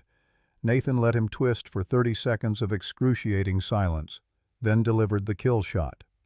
Let me help. Pathfinder uses a hybrid approach, genetic algorithms, for initial root generation reinforcement learning for optimization and Bayesian inference for uncertainty handling. Did you write any of those components? I supervised their development. That's not what I asked. Did you personally write the code? Silence. Answer the question, Mr. Blake. No, but I directed. Nathan pulled up Marcus's Amazon purchase history. You ordered Introduction to Machine Learning for Beginners in March 2019, 2 years after Pathfinder was already using advanced ML techniques. How did you invent something you didn't understand? Marcus's face turned red. Victoria handled technical implementation, but the ideas were mine. Nathan showed a research paper on the screen. Real-time vehicle routing using dynamic programming. By Victoria L. Chen, published 2016 in the Journal of Operations Research. This describes the exact approach Pathfinder uses. Victoria wrote this in graduate school. Did you contribute to this research? No, but no further questions. Judge Okafor recessed for lunch. When court reconvened 3 hours later, her ruling was swift and absolute. I've heard enough. This is one of the clearest cases of intellectual property theft I've seen in 20 years on the bench. Findings of fact: Victoria Chen is the primary author of Pathfinder. Marcus Blake knowingly misrepresented the technology's origins to investors. The patents listing Blake as sole inventor are fraudulent. Ruling patents are hereby reassigned to Victoria L. Chen. Blake Logistics must pay $8.5 million in damages for unjust enrichment. Marcus Blake is personally liable for fraud. A corrective statement must be issued to all investors. This court finds in favor of the plaintiff. Case closed. The gavel fell. Final. Irrevocable. Victoria sat stunned as the courtroom erupted. Reporters rushed for exits to file stories. Thomas Reynolds squeezed her shoulder. Nathan Pierce allowed himself a small smile of professional satisfaction. Across the aisle, Marcus sat frozen world crumbling around him. Then the courtroom doors opened. FBI agent Sarah Delgado and SEC investigator Robert Chen walked in with 4 federal agents in tow. Marcus Blake, you're under arrest for securities fraud, wire fraud, tax evasion, and identity theft. You have the right to remain silent. Anything you say can and will be used against you in a court of law. They handcuffed him, right there in front of everyone. Camera flashes exploded. Marcus's attorneys were shouting. Bailiffs tried controlling the chaos. Victoria turned to look at Emma in the back row. Her daughter's face was pale, confused, terrified. Victoria moved toward her, but Marcus's mother already had Emma rushing her out a side door away from the cameras and chaos. Nathan grabbed Victoria's arm. We need to get you out of here. Back exit. Now. They escaped through the judge's chambers, avoiding the media circus erupting in the courthouse lobby. By the time Victoria reached Nathan's car in the underground parking garage, her phone was exploding with notifications. The arrest was already trending on Twitter. News helicopters circled the courthouse. She sat in the passenger seat shaking as Nathan drove toward Reynolds Tech headquarters. Is Emma going to be okay? Her voice sounded distant, unfamiliar. Kids are resilient, and you made the right choice. Emma needed to see that actions have consequences, that lying has costs. You didn't do this to her, Victoria. Marcus did. She knew Nathan was right, but watching her daughter's face as federal agents handcuffed her father would haunt Victoria for the rest of her life. Her phone rang. Unknown number. She almost didn't answer. Then instinct made her pick up. Victoria Chen. Miss Chen, this is Daniel Foster. We met at Emma's school fair a few months ago. I'm the carpenter. I just saw the news and wanted to make sure you're okay. Victoria's brain struggled to place the name. Then memory clicked. The spring fair back in October. The booth with wooden toys. Kind eyes. Calloused hands. The widower with the 6-year-old son. Mr. Foster, I remember. Her voice cracked. I'm not sure I'm okay. That's honest. Listen, I know this is probably terrible timing, but my son Leo has been asking about Emma. They became friends at the fair and he's worried about her. Would it be okay if I brought dinner over tonight? Nothing fancy, just lasagna and company. Sometimes the hardest days are better with friends. Victoria almost said no, almost protected herself from kindness when she felt too fragile to accept it. Then she thought about Emma alone in her room trying to process why Daddy was on the news in handcuffs. Yes, please. That would be really kind. 6 o'clock, I'll bring garlic bread too. Thank you, Daniel. You're not alone in this, Victoria. Remember that. The call ended. Victoria leaned her head against the car window as Nathan drove through Seattle traffic past the courthouse where her truth had finally been spoken aloud toward a future she'd fought for but didn't yet know how to inhabit. She'd won. The patents were hers. The money was coming. Marcus was arrested. Justice had been served exactly as she'd planned. So why did victory taste like ashes and regret and the terrified expression on her daughter's face? Daniel Foster arrived at 6 o'clock exactly carrying a glass casserole dish wrapped in towels and his son Leo trailing behind with a paper bag of garlic bread. Victoria opened the door to her Queen Anne apartment, eyes still red from crying she'd done in the bathroom after Emma had locked herself in her room and refused to talk. Daniel didn't comment on her appearance. He just smiled gently and stepped inside. "Leo, you remember Miss Chen from the school fair?" The boy nodded shyly. 6 years old, his father's dark eyes but lighter hair, the cautious demeanor of a child who'd learned too young that the world could take people away. "Is Emma here? I brought her a puzzle we started building last time." Victoria's throat tightened. "She's in her room. She's having a hard day. Maybe give her a few minutes." They set up dinner in the tiny kitchenette, Daniel moving with the easy competence of someone who'd been cooking for himself and his son for years. He didn't ask about the trial, didn't mention the news coverage that had Seattle's tech scene exploding with commentary. He just heated lasagna, sliced bread, and set the IKEA table with mismatched plates like this was normal, like Victoria's life hadn't detonated on live television 6 hours ago. Emma emerged when she smelled food, eyes swollen, face blotchy. She saw Leo and something in her expression softened slightly. "Hey, Leo." "Hi, Emma. I brought the castle puzzle. Want to work on it after dinner?" Emma nodded mutely and sat down. They ate in near silence, the kind that felt protective rather than awkward. Daniel asked Leo about school. Leo talked about his science project on planets Emma picked at her lasagna and occasionally glanced at her mother with questions she wasn't ready to ask. After dinner, the kids sprawled on the living room floor with the wooden puzzle while Victoria and Daniel cleaned dishes in the kitchenette. Their arms brushed in the tight space. Daniel washed Victoria dried. Domestic and simple and exactly what she needed. "You don't have to be okay right now," Daniel said quietly. "Today was brutal. Give yourself permission to not be strong for a while." Victoria's hands stilled on the dish towel. Emma saw them arrest her father. She watched federal agents put him in handcuffs. What kind of mother puts her daughter through that? The kind who teaches her daughter that truth matters more than comfort, that actions have consequences, that women don't stay silent when they've been wronged. Daniel rinsed a plate, set it in the drying rack. "Emma will understand eventually.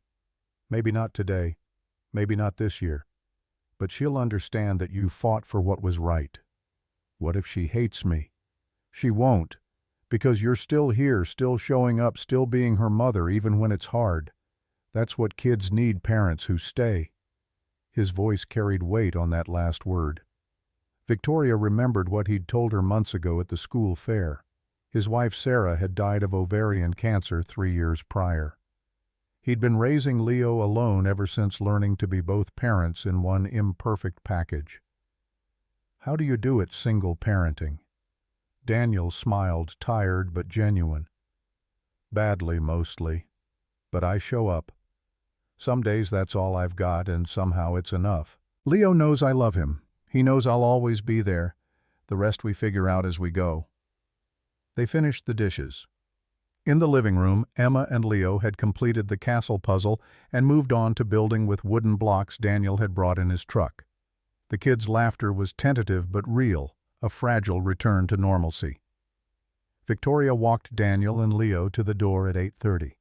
Leo hugged Emma goodbye, promised to bring more puzzles next time. Daniel paused in the doorway, meeting Victoria's eyes. "This is going to sound forward, but I'm going to say it anyway. You're the strongest person I've met in a long time. Not because you won today, because you're still standing after everything you've lost. That's real strength." Victoria felt tears threatening again. "I don't feel strong." Strength isn't about feeling powerful. It's about doing what needs doing even when you're terrified. You've been doing that for months. He hesitated, then reached out and squeezed her hand briefly. If you need anything, someone to watch Emma, someone to just sit with you while you fall apart, someone to remind you that you're not alone. Call me, I mean it. Why are you being so kind to me? You barely know me. Daniel's expression turned serious. Because Sarah died while I was working 60-hour weeks building a business, and I didn't see the signs until it was too late. I learned the hard way that success doesn't mean anything if you lose the people who matter. You're in the middle of a war, Victoria. Everyone needs someone in their corner who isn't there for strategy or victory, just someone who cares whether you survive it. He left before she could respond, Leo waving from the truck as they pulled away. Victoria closed the door and turned to find Emma watching her from the couch. Is Danny nice? Victoria sat down beside her daughter. Very nice. He lost his wife. Leo told me. I know. Emma leaned against Victoria's shoulder, small and warm and frightened. Are you going to leave too? Like Daddy did? Victoria wrapped her arms around her daughter, holding tight. Never. I'm not going anywhere, I promise. Why did they take Daddy away? This was the question Victoria had been dreading. She chose her words carefully, treating Emma like the intelligent human she was rather than a child who needed sugarcoating. Daddy did some things that were wrong. He lied to people about who created the technology his company uses. He broke laws about money and taxes. When adults break laws, there are consequences. The police arrested him because he has to face those consequences. Did you make them arrest him? No. I told the truth about who built Pathfinder. The police investigated and found other things Daddy had done wrong. But Emma, this is important. Daddy did this to himself. Not me, not you. He made choices that had consequences. Does Daddy hate us now? Victoria's heart shattered. Daddy loves you very much. He's confused and angry and scared right now. But none of this changes how much he loves you. This is between me and him. You're still his daughter. That never changes. Emma was quiet for a long time. Then, Grammy says you're being mean to Daddy. She says you're trying to destroy him because you're jealous. Victoria took a breath, fighting the urge to defend herself against Marcus's mother's poison. Grammy is upset because her son is in trouble. Sometimes when people we love mess up, we want to blame someone else. I'm an easy target. But Emmy, I need you to know something. I didn't do this to hurt Daddy. I did it because he stole 7 years of my work and pretended I didn't exist. I did it so you would grow up knowing your mom is smart and capable and refuses to be erased.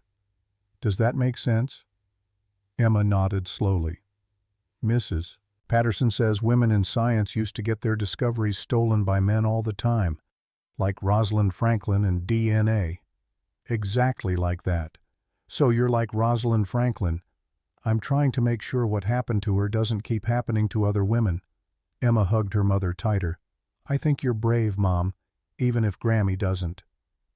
Victoria kissed the top of her daughter's head, overwhelmed by love and grief and the terrible responsibility of raising a child through warfare. Thank you, baby. Now let's get you to bed. Tomorrow's a school day. The next 3 weeks blurred together. Marcus's arraignment, where federal prosecutors laid out charges that could result in 25 years in prison. Bail set at $5 million, which Marcus couldn't make because his assets were frozen pending investigation.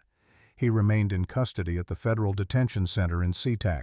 Blake Logistics Board held an emergency meeting and voted unanimously to remove Marcus as CEO, suspend all equity, and begin liquidation proceedings. David Park was installed as interim CEO with instructions to cooperate fully with federal investigators. Reynolds Tech offered employment to all 63 Blake Logistics employees. 59 accepted. The 4 who declined were executives who'd known about Marcus's fraud and chosen silence over integrity. Victoria spent her days at Reynolds Tech developing Pathfinder 3.0 and fielding media requests. Everyone wanted her story. She declined most interviews, gave careful statements to a select few. She didn't want to be famous. She wanted to be acknowledged and then left alone to do her work. Her evenings belonged to Emma, and increasingly to Daniel Foster. He'd call every few days, ask if they needed anything, sometimes brought dinner, or took both kids to the park, while Victoria dealt with lawyers. Nothing romantic, nothing demanding, just quiet presence that felt like safety after months of warfare. One Saturday in early April, Daniel showed up with materials to build Emma the treehouse she'd been wanting. He spent the day in Victoria's tiny backyard, barely more than a concrete pad with a single tree, constructing a platform with Leo and Emma helping. Victoria watched from the kitchen window, coffee growing cold in her hands. Daniel worked with his hands the way she worked with code, total focus, precision, building something meant to last. He showed the kids how to measure twice and cut once, how to check if something was level, how to trust their work enough to climb on it when finished.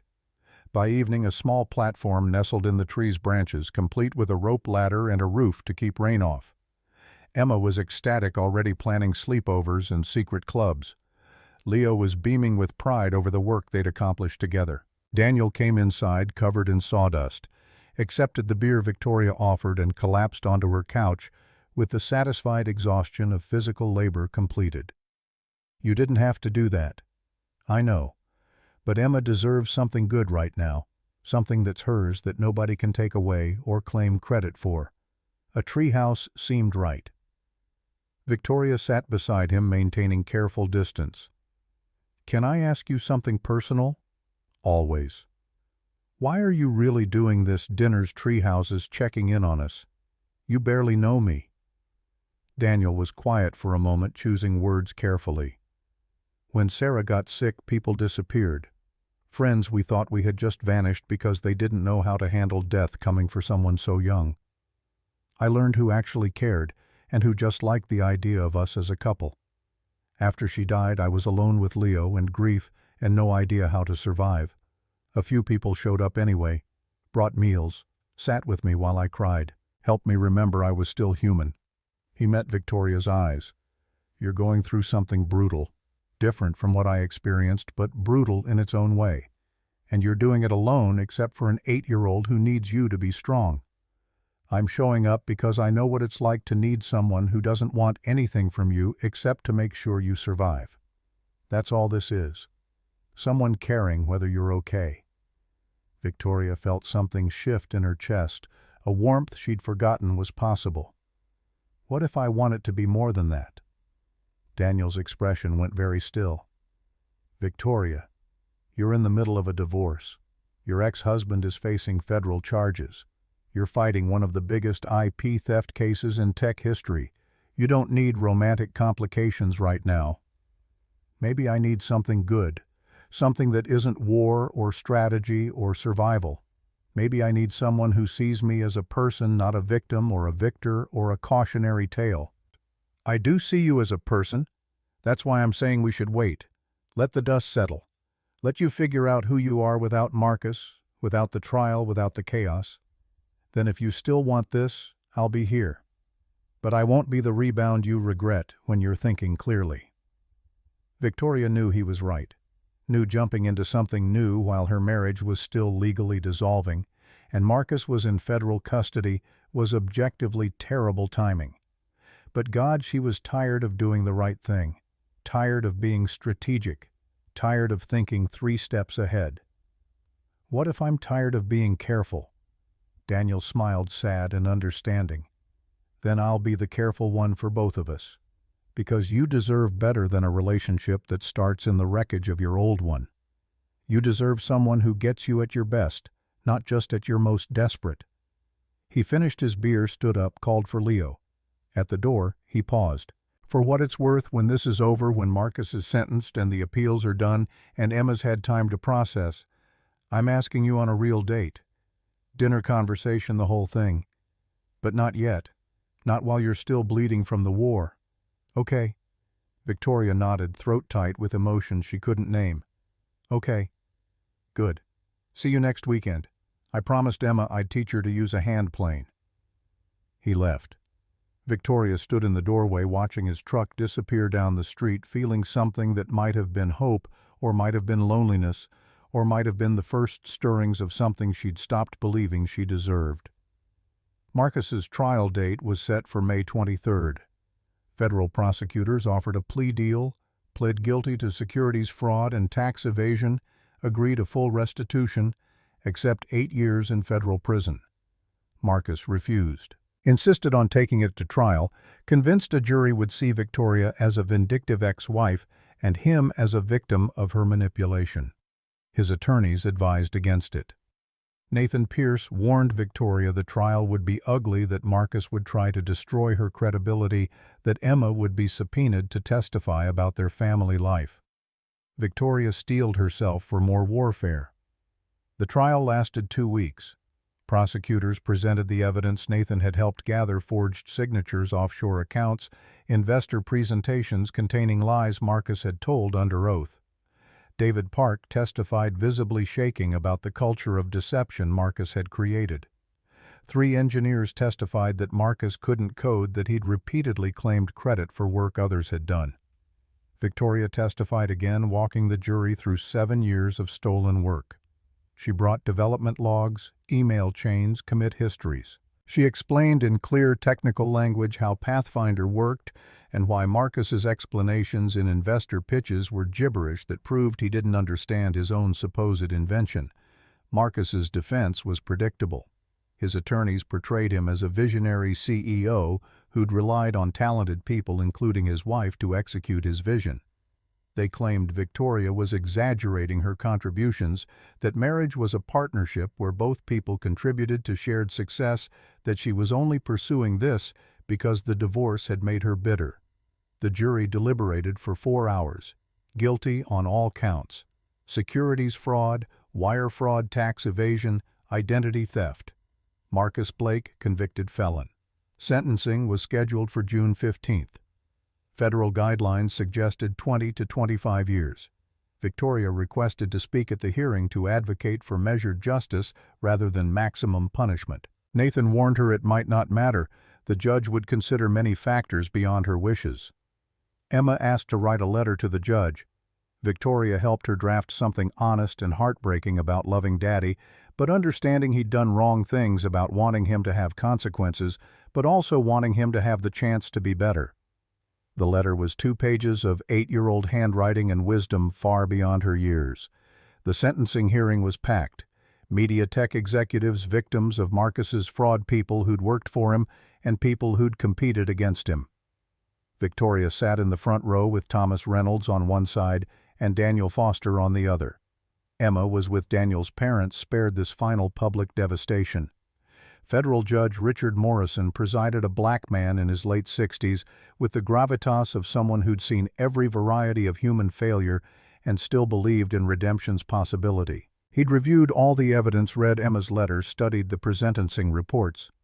Marcus stood when called, looking gaunt after weeks in federal custody. The expensive suits were gone, replaced by standard detention center clothing. He'd lost weight, aged years in months. Judge Morrison spoke first. "Mr. Blake, you stole intellectual property, lied to investors, evaded taxes, and forged documents. These are serious federal crimes that undermine the integrity of our financial system and the tech industry. You've shown remarkable arrogance throughout this process, refusing plea deals, insisting on trial, wasting court resources." Marcus's attorneys looked grim. This preamble suggested maximum sentencing was coming.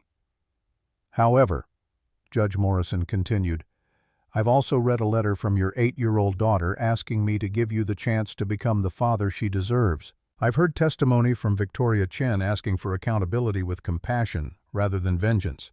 These voices matter." He paused, letting the courtroom settle. "Here is my sentence. Count 1 securities fraud, 8 years in federal prison. Count 2 wire fraud, 6 years concurrent. Count 3 tax evasion, 3 years concurrent. Total 8 years in FCI Sheridan minimum security facility, followed by 5 years supervised release. Restitution of $8.5 million to victims.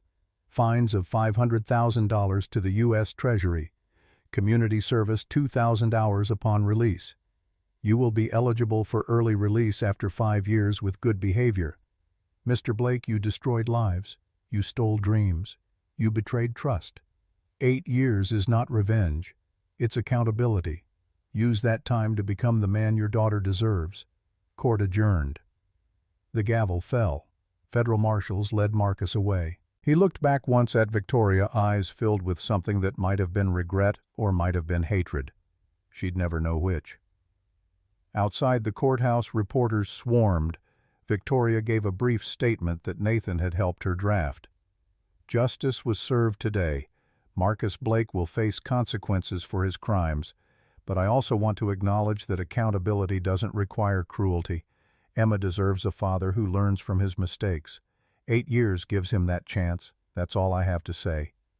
She walked away from the cameras, Daniel's hand briefly touching her lower back in support, Thomas clearing a path through the crowd. They escaped to Nathan's car, drove back to Reynolds Tech in silence. Victoria's phone buzzed. Email from the Invisible Innovators Foundation she'd established with part of her settlement money. Subject Case 100. They'd just helped their 100th woman recover stolen intellectual property. 100 lives changed. 100 voices restored. The foundation she'd built from her pain was creating justice for others who'd been erased. She forwarded the email to Thomas with a note. This is what matters, not Marcus's sentencing. This. Thomas replied immediately. You're changing the world, Victoria. One case at a time. Proud of you. 5 years later, Victoria stood in her new house in Ballard, a renovated craftsman with a real backyard, 3 bedrooms, and a workshop where Daniel kept his woodworking tools. The treehouse he'd built in her Queen Anne apartment's single tree had been rebuilt here, larger and more elaborate, shared by Emma and Leo, who'd become inseparable.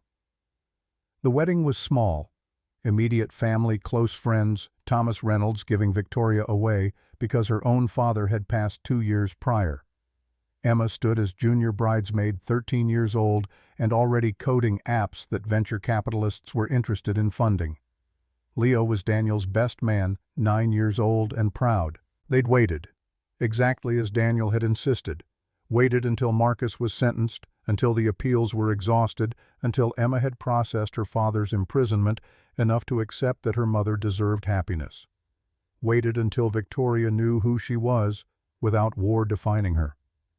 The ceremony was in their backyard beneath the trees Daniel had planted, surrounded by the garden they'd built together. Simple vows, honest promises. 2 people who'd survived loss and warfare, finding something quiet and real in the aftermath. At the reception, Thomas Reynolds stood to give a toast. 12 years ago, Victoria saved my son without asking for anything in return. Since then, I've watched her save herself, save her daughter, and save hundreds of other women from the erasure she experienced. Victoria, you've taught me that strength isn't about power. It's about showing up when it matters. Thank you for showing up, for being brave, for refusing to stay invisible. To Victoria and Daniel, may you build something that lasts. They drank. They danced. Emma and Leo stole cake from the kitchen. Michael Reynolds, now 27, and Reynolds Tech's CTO, talked excitedly with Emma about her app development work, treating her like a colleague despite the age gap. Later, after most guests had left, Victoria stood in the backyard watching the Seattle sunset paint the sky impossible colors. Daniel joined her, slipping an arm around her waist. You okay? Better than okay. Happy. Is that allowed? Definitely allowed. You've earned it. I got an email from Marcus last week. From prison. First time he's written in 3 years. Daniel tensed slightly. What did it say? Victoria pulled out her phone, found the message, read aloud.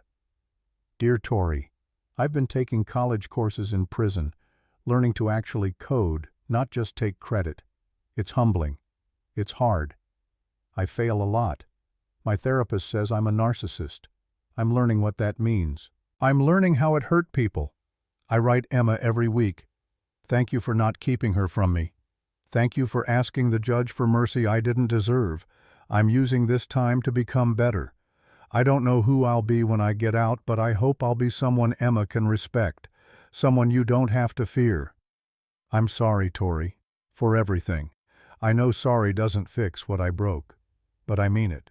Marcus, Daniel was quiet. Then, "Do you believe him?" "I don't know. But I believe in the possibility that people can change. That's enough." "Are you going to write back?"